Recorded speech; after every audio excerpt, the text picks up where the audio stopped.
business of life.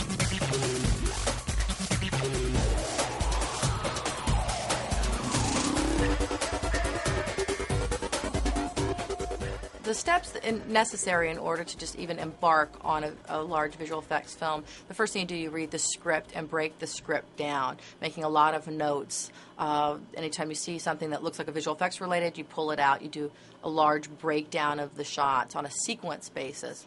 The big production meetings come out of breaking the script down, and then everyone has their delegated area of expertise and who does what, whether the whispercraft is then the practical mock-up or whether it turns into CG, all comes out of a series of production meetings.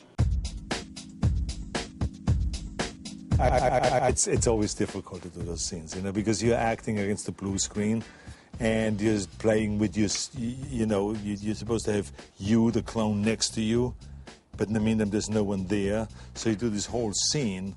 If that is not human, I don't know what is.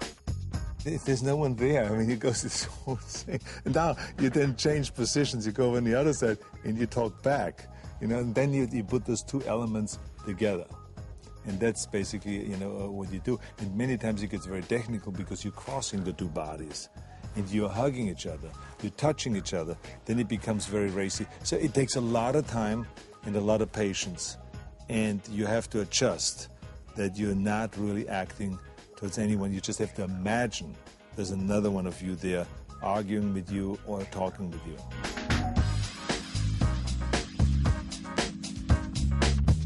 The simplest form of a cloning shot involves what's called a split screen.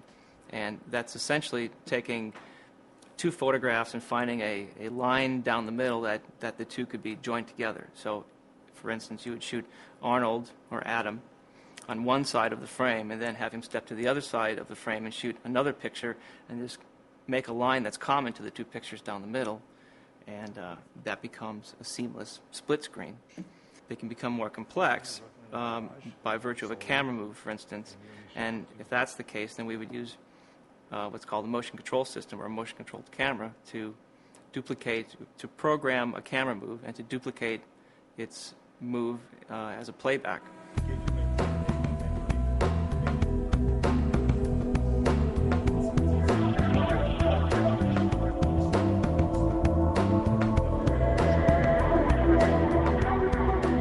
Motion control is a computerized camera system that can precisely repeat the different axes of camera movement.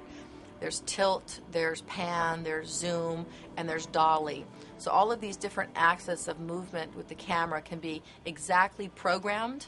You can run it through its paces, you can zoom in, frame it, and it hits its marks, and then you can go and do another pass, say against blue screen or with another actor, as we're doing with our cloning shots with Arnold, and repeat the exact same camera movement down to the millimeter of exactness and replay that exact camera movement and get a second pass on film.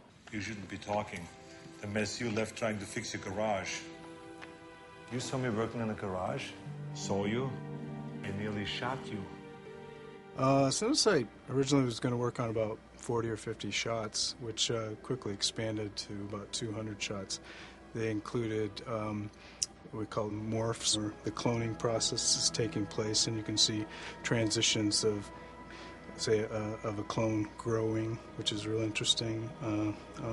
There's also a mall shot we did, which is kind of unique, a futuristic mall that has a train, a CG train running through it, and kind of a special treatment for the ceiling that looks like a futuristic mall.